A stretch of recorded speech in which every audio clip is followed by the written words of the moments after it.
Good morning to all of you.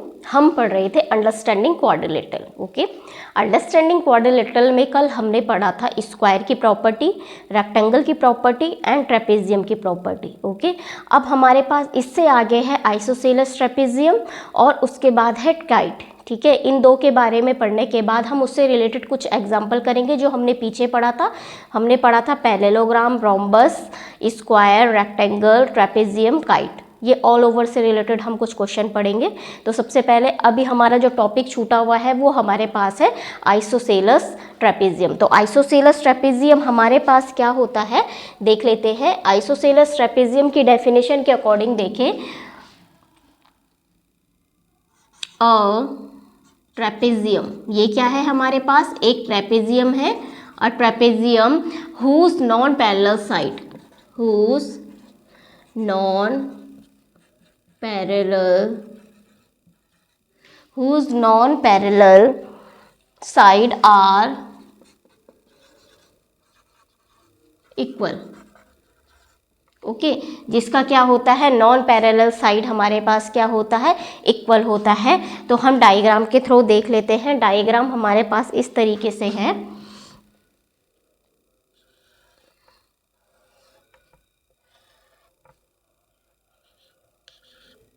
ये हमने trapezium है। हाँ, और हमने पढ़ा था ये दोनों अगर पैरेलल है A B C D. Okay, तो ये हमारे पास अगर क्या है पैरेलल है ये वाला साइड। ठीक है, तो हमने ट्रेपेजियम है तो ट्रेपेजियम के अकॉर्डिंग तो सबसे पहले जो पैरेलल साइड है वो लिख देते हैं A B parallel to C D. Okay, और जो आपके पास क्या है नॉन पैरेलल साइड है, non parallel side means A D and B C हमें दिख रहा है ये नॉन पैरेलल है, तो ये क्या हो जाएगी इक्वल हो जाएगी। इक्वल का मतलब है सपोज दैट अगर ये 10 सेंटीमीटर है तो ये भी 10 सेंटीमीटर होगी। ओके, तो क्या हो जाएगा A D equals to B C. ये हमारे पास क्या है डेफिनेशन है आइसोसेलेस ट्रेपेजियम की। जैसे हम आइसोसेलेस ट्राइंगल पढ़ते हैं ना, जिसमें क्या होता है टू साइड्स क्या होती है इक्वल होती है।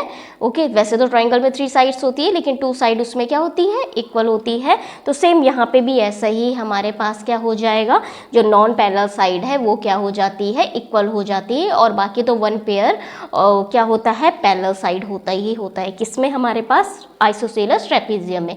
अब इससे आगे हम पढ़ते हैं kite.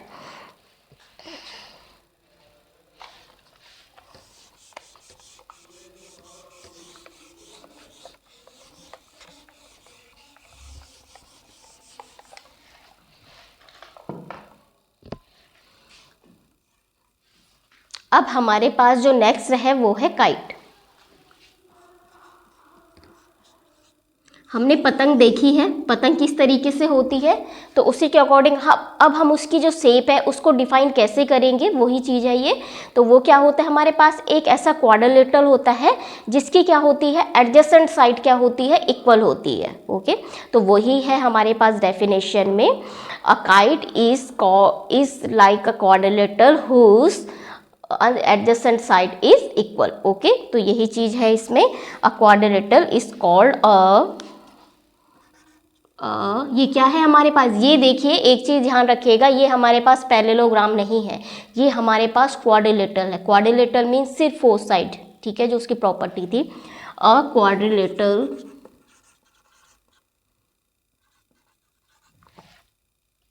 is called a kite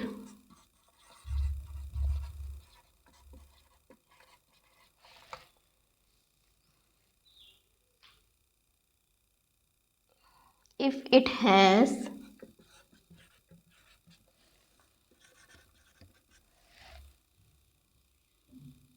two pairs of equal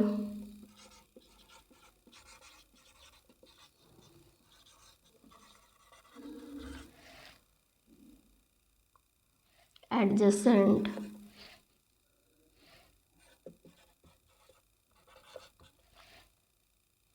sides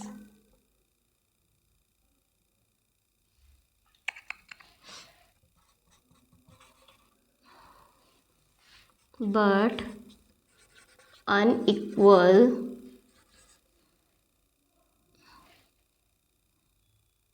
opposite sides।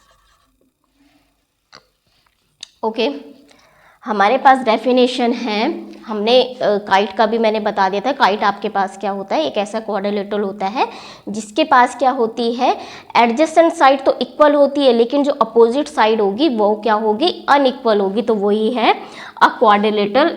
A quadrilateral is called a kite if it has two pairs of equal adjacent side। ठीक है, ये चीज़ इसमें ध्यान रखिएगा। एडजेसेंट साइड इसमें क्या होती है, इक्वल होती है, और अनइक्वल अपोजिट साइड। और ये क्या होता है हमारे पास, अनइक्वल होता है किससे, हमारे पास अपोजिट साइड से। तो काइट कैसे किस तरीके से होती है देख लीजिए, इस तरीके से हमारे पास है ये।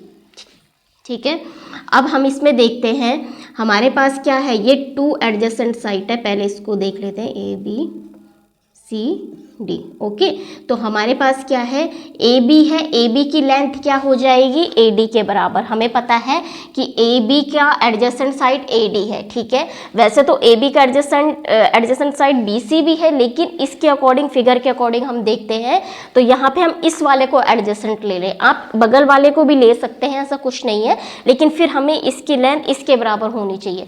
मतलब मीन्स हमारे पास काइट इस तरीके से भी हो सकती है, ये और इस तरीके से।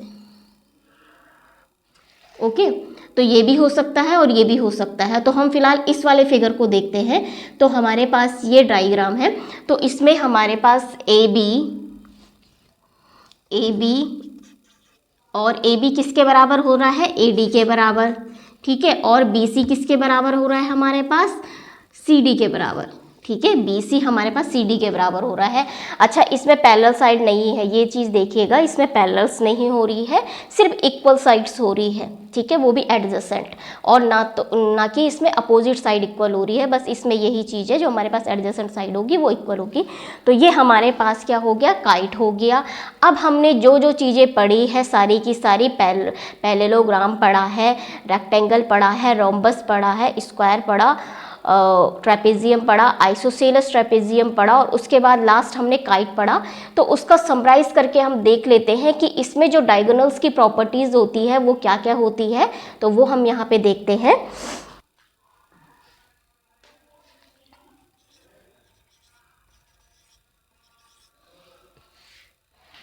ओके, अब हम देख लेते हैं, हमने पढ़ा था पैरेललोग्राम, जो मैंने कहा, रेक्टेंगल, स्क्वायर, रोम्बस। इसके आगे हमने आइसोसेलेस भी पढ़ा था, ट्रेपेजियम, काइट। तो वो हमारे पास उसमें क्या था, डायगोनल्स की कोई भी प्रॉपर्टी डिफाइन नहीं थी, और ना तो उसमें डायगोनल्स था। ठीक है, तो जो मेन है, जो आपके पास मैंने पहले जो फिगर पढ़ाया था उसके अकॉर्डिंग हम इसमें देख लेते हैं इनके डायगोनल्स में क्या क्या प्रॉपर्टी होती है। तो हमने सबसे पहले पैरेललोग्राम के बारे में पढ़ा था। पैरेललोग्राम में हमारे पास क्या था, जो हमारे पास उसका इस तरीके से हमारे पास पैरेललोग्राम था। यहाँ पे मैं डायग्राम बना देती हूँ सबके। तो हमारे पास इस तरीके से पैरेललोग्राम था। तो हमने इसमें क्या पढ़ा था, जो इसके क्या होते हैं, डायगोनल्स होते हैं, वो एक दूसरे को क्या करते हैं, बाइसेक्ट करते हैं। बाइसेक्ट का मतलब यहाँ पे कोई है पॉइंट है ओ, तो ये क्या हो जाएगा, ये वाला किसके बराबर हो जाएगा, इस तरीके इसके इक्वल हो जाएगा। Means A O equals to, ये सी है, ये डी है, तो A O equals to O C and D O equals to O B. ये हमारे पास था पैरेललोग्राम की डायगोनल्स की प्रॉपर्टी, ओनली डायगोनल्स के बारे में बोला गया। नेक्स्ट हमारे पास है रेक्टेंगल। रेक्टेंगल के इसमें क्या था हमारे पास, रेक्टेंगल में हमारे पास इक्वल होते हैं एंड बाइसेक्ट करते हैं। मैंने बताया था इसमें जो रेक्टेंगल की जो डायगोनल्स होते हैं और स्क्वायर के जो डायगोनल्स होते हैं वो एक दूसरे, मतलब दोनों क्या होते हैं, उनके जो डायगोनल्स होते हैं वो बराबर होते हैं। इस तरीके से हमारे पास क्या था, रेक्टेंगल था। हमारे पास इसके डायगोनल्स क्या होते हैं, इक्वल होते हैं। ये वाला डायगोनल्स, ये पूरा का पूरा, मीन्स ए कौन सा है इसमें diagonals, A C equals to B D हो जाएगा। ठीक है, और बाइसेक्ट करते हैं, बाइसेक्ट मतलब यहाँ पे ओ है, तो ये क्या हो जाएगा, एक दूसरे को क्या करेंगे, इक्वल पार्ट में। Means A O equals to O C, B O equals to O D, ये बाइसेक्ट करते हैं। नेक्स्ट हमारे पास स्क्वायर है। स्क्वायर में क्या होता है, इक्वल भी होता है, बाइसेक्ट भी होता है, लेकिन बाइसेक्ट किस में करता है हमारे पास, राइट एंगल में। कहाँ पे करेगा, राइट एंगल में। तो हमारे पास ये, हमारे पास अगर ये स्क्वायर है इस तरीके से, तो ये क्या होगा, ये डायगोनल अगर इसमें है तो ये यहाँ पे क्या होगा, 90 डिग्री का एंगल भी आपका क्या करेगा, बनाएगा, और प्लस क्या करेगा, यहाँ पे ये आपका डायगोनल क्या होगा, बाइसेक्ट करेगा। सेम ऐसे ही कि OD equals to BO, AO equals to OC, same यहाँ पे भी यही होगा। अगर मैं इसका नाम रख दूँ इस तरीके से ABCD, ठीक है, और ये बीच वाला O, तो AO equals to OC and BO equals to OD, यही बाइसेक्ट का मतलब होता है। और राइट एंगल में कर रहा है तो इसका मतलब जो AOB होगा, एंगल AOB वो 90 डिग्री होगा, ऐसी एंगल BOC वो भी 90 degree, angle COD 90 degree and DOA आपके पास क्या हो जाएगा, 90 डिग्री हो जाएगा। नेक्स्ट हमारे पास क्या था, रोम्बस था। रोम्बस हमने किस तरीके से पढ़ा था, रोम्बस वैसे स्क्वायर की तरह ही होता है ये, ठीक है, लेकिन इसमें क्या हो जाती है, पैरेलल साइड होती है, तो उसको इस तरीके से ड्रॉ करते हैं, ठीक है।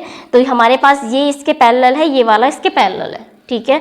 तो इसमें क्या होता है, ये बाइसेक्ट भी करता है, और क्या करता है, इसमें जो डायगोनल होते हैं वो इक्वल नहीं होते। स्क्वायर में तो जो डायगोनल्स होते हैं वो इक्वल होते हैं, लेकिन जो रोम्बस है उसमें इक्वल ना होके ये क्या करते हैं, राइट एंगल पे बाइसेक्ट करते हैं। बस ये चीज़ ध्यान रखिएगा, इसमें रोम्बस में क्या डिफरेंस है और स्क्वायर के उसमें क्या डिफरेंस है। तो उसमें क्या है, डायगोनल्स में तो इसका जो है बाइसेक्ट करता है एट राइट एंगल में, लेकिन जो इसके डायगोनल होंगे वो क्या होंगे, इक्वल नहीं होंगे, ठीक है। तो यही चीज़ है, हमने जो सारा अभी पढ़ा पूरे के पूरे फिगर। तो आज की क्लास हम यहीं पे ओवर करते हैं। Thank you so much for watching. Thank you so much.